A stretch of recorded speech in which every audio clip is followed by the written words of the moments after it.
اور یہ سلسلہ صدیوں سے جاری ہے۔ کوئی تو ہے نا جو یہ نظام ہستی چلا رہا ہے، وہی خدا ہے۔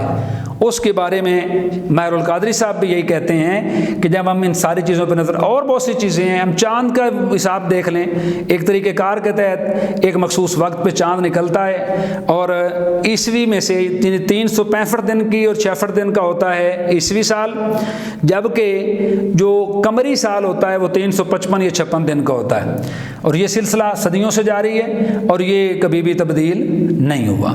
اسی طرح دیکھ لیں کہ مخصوص وقت کے لیے سردی آتی ہے، پھر بہار آتی ہے، پھر گرمی آتی ہے، پھر خزاں آتی ہے، پھر سردی آ جاتی ہے۔ یہ سلسلہ بھی مدتوں سے جاری ہے، صدیوں سے، اور یہ بھی تبدیل نہیں ہوا۔ اسی طرح اللہ کی بنائی ہوئی بہت سی مخلوقات ہیں، تخلیق اس کی بنائی ہوئی بہت سی خلقت ایسی ہے، ہم ان کو دیکھ کے حیران ہوتے ہیں۔ آپ کبھی مچھلیوں کی اقسام 2000 اقسام ہیں جو ڈسکور ہو چکی ہیں، اور جو ڈسکور ابھی تک نہیں ہوئی وہ پتہ نہیں کتنی ہیں، ان کا نام ہی کوئی، ان کا انداز ہی نہیں ہے کہ کتنی چیزیں ایسی ہیں جو ابھی تک ہم جن چیزوں کو ہم ایجاد نہیں کر سکے، جو ہمارے سامنے نہیں آ سکیں، ہم ان کو ڈھونڈ نہیں سکے۔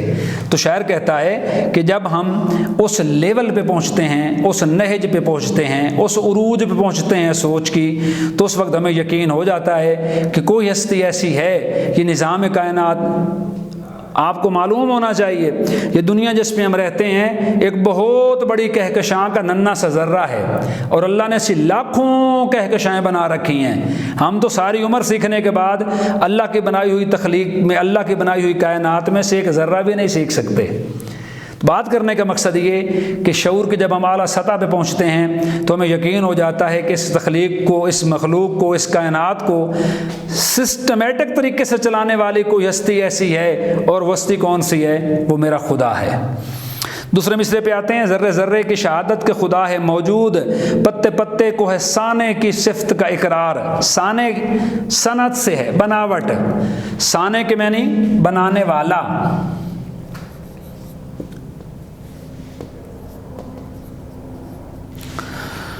سانے کے معنی بنانے والا، وہی بات جو پہلے مصرے میں ہم نے کی، اسی کا تسلسل ہے کہ ذرہ ذرہ دیکھیے زمین کا رنگ مختلف جگہوں پہ تبدیل، کہیں زمین سرخ رنگ کی ہے، کہیں پہاڑ پیلے رنگ کے ہیں، کہیں پہاڑوں کے مٹی گرے کلر کی ہے، پھر ریت ہے اس کا رنگ ایک اپنا ہے، مٹی کا اپنا رنگ ہے۔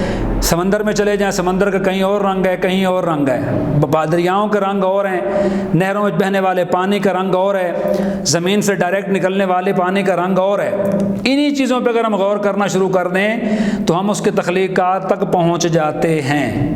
وہ بات شاعر نے بیان کی کہ ذرہ ذرے کی شہادت، یہاں شہادت کے معنی ہے گواہی دینا، کہ پھر خدا موجود ہے، اور پتے پتے کو ہے سانے کی صفت کا اقرار۔ اقرار کے معنی ہوتا ہے ماننا۔ کیسے؟ سانے کی صفت کے اقرار کا کیا مطلب ہے؟ ہم پھول دیکھتے ہیں، ایک محتاط اندازے کے مطابق 1700 سے زیادہ تو صرف گلاب کے پھولوں کی اقسام ہیں، ہزاروں کی تعداد میں مختلف رنگوں میں میرے رب نے پھول بنا رکھے ہیں، صرف پھولوں کی بات کر لیں، اور ہر کسی کی خوشبو الگ ہے، ہر پھول کا رنگ الگ ہے، ہر پھول کے پتوں کی بناوٹ الگ ہے، پھول کی بناوٹ الگ ہے۔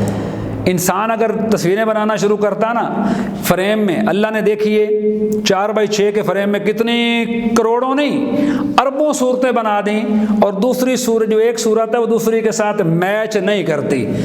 یہ تھم جس کو ہم کہتے ہیں، انگوٹھا جس کو کہتے ہیں، اس کے اوپر باریک باریک لکیریں ہیں، میرے رب نے اربوں بنائے، اور یہ لکیریں کسی دوسرے کے ساتھ میچ نہیں کرتی۔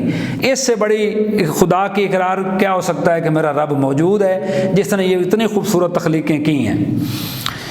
کہا کہ اسی خلاق نے جوہر کو توانائی دی، پھول پتوں کو عطا جس نے کیے نقش و نگار۔ اسی خلاق نے، خلاق سے مراد بھی خالق ہے، جوہر کو توانائی دی، جوہر کے معنی ذرہ ہے یہاں پہ، توانائی کے معنی طاقت دی، پھول پتوں کو عطا کیے جس نے نقش و نگار۔ یہ بات ابھی ہم کر چکے ہیں اس سے پہلے کہ وہ رب ہی ہے، رب کائنات ہی ہے جس نے میرا خالق ہی ہے جس نے جوہر کو توانائی دی، انگلش میں ہم کہتے ہیں ایٹم، اس کی بات کر رہے ہیں، باریک سے وہ باریک ذرہ جو مائکروسکوپ کے علاوہ نظر نہیں آتا، اس کو افزودگی کر کے اتنے بڑے پیمانے پہ تباہی پھیلانے کے لیے استعمال کیا جاتا ہے۔ تو کہا کہ اتنے باریک ذرے کو اتنی بڑی طاقت کس نے بخشی؟ اور وہ ہے میرا رب۔ رب کریم کے علاوہ یہ طاقت کسی اور میں موجود نہیں ہے۔ پھر ہم بات کرتے ہیں پھول پتوں کو عطا جس نے کیے نقش و نگار۔ بات کرنے کا مطلب کہ وہ کون ہے جس نے پھول پتوں کو اتنے خوبصورت نقش و نگار دیے۔ کسی ایک پھول کی ہم بات کر لیں، اس کی پتیوں کی بات کر لیں، اس کے رنگوں کی بات کر لیں، اس کی خوشبو کی بات کر لیں، ہم حیران ہوتے ہیں، ہم سوچتے ہیں کہ کوئی ہستی تو ایسی ہے جس نے اتنے خوبصورت رنگوں سے انسان کاغذی پھول تو بنا سکتا ہے، بورڈ پہ بنا سکتا ہے، کاغذ پہ بنا سکتا ہے، لیکن اس میں یہ ہمت، یہ طاقت کبھی بھی موجود نہیں ہے کہ وہ رب رحیم کی طرح کے بنائی ہوئی جاندار قسم کی خوبصورت قسم کی چیزیں تخلیق کر سکے۔ پھر کہا اسی خالق اسی مالک کی ہے سب حمد و ثنا۔ حمد و ثنا سے مراد یہاں پہ تعریف ہے۔ آبشاروں کا ترنم ہو کے گلبانگ ہزار، گلبانگ ہزار آبشار کہتے ہیں پانی کے بلندی سے گرنے کی آواز کو۔ ترنم کے معنی ہوتا ہے سریلا گیت۔ میں لکھ دیتا ہوں،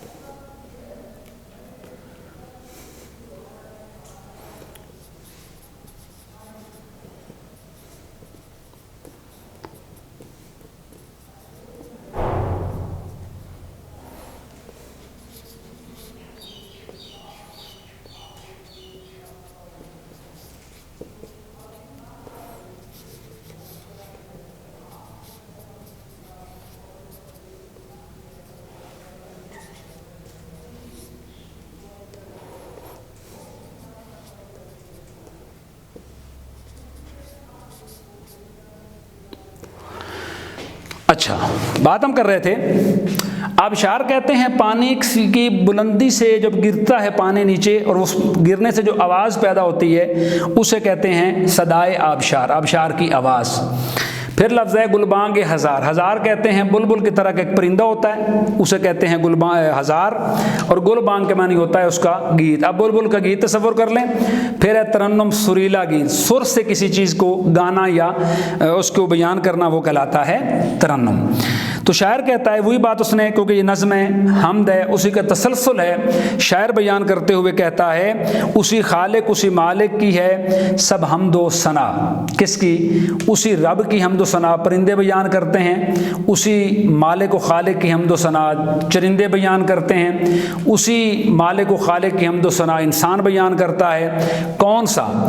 جس نے پہاڑوں میں سے، پہاڑوں کے سخت پتھروں میں سے پانی نکالا اور پھر اس کو اترائی کی سمت بہایا، اس کے چلنے کی آواز آتی ہے۔ ہم اللہ تعالیٰ کی ربوبیت کا یقین کرتے ہیں، یہ بھی رب کائنات کی نشانیوں میں سے ایک نشانی ہے۔ پھر گلبانگ ہزار، وہی بات جو شاعر پہلے بیان کی کہ پرندوں کے بولنے کی آواز مختلف ہے، تیتر کی آواز مختلف ہے، بولنے کی آوازیں ہیں، مور کسی اور طرح بولتا ہے، بلبل کی آواز اور ہے، چڑیا کی آواز اور ہے، تیتر کی آواز اور ہے، بٹیر کی آواز اور ہے۔ پرندے اللہ نے سینکڑوں قسم کے بنائے اور سب کی آوازیں مختلف ہیں۔ بات کرنے کا تفصیل سے مقصد صرف یہ تھا کہ یہ ساری کی ساری جو چیزیں ہیں، جس میں جس طرح میں نے پہلے کہا آبشار کی آواز، پرندوں کی آواز، چرند کی آواز، گائے بھینس بکری ان کی آوازیں اور ہیں، انسان کی آواز مختلف ہے، گاڑیوں کی ریل کے انجن کی آواز اور ہے۔ میرے رب کا بنایا ہوا نظام بڑا خوبصورت ہے، اور جب ہم ان ساری چیزوں پہ غور کرتے ہیں، ان چیزوں کو دیکھتے ہیں، تو ہمیں یقین ہو جاتا ہے کہ کوئی ہستی ایسی ہے جو اس کائنات کے سارے سسٹم کو، سارے نظام کو چلا رہی ہے۔ تو شعور کی اعلیٰ سطح پہ پہنچنے کے بعد ہمیں یقین ہو جاتا ہے کہ وہ ہستی ہے میرا رب، جس کو ہم کہتے ہیں اللہ۔ اللہ ہی ہے جو ساری کائنات اور اس کی مخلوقات کا مالک ہے۔ 2 شعر رہ گئے اور مشق میں سے کچھ سوالات ہیں، یہ انشاءاللہ ہم اگلے لیکچر میں کریں گے۔ تو اس پوری بات چیت کے دوران کوئی بات سمجھ نہ آئی ہو تو آپ سوال کر سکتے ہیں۔ بہت شکریہ، تھینک یو۔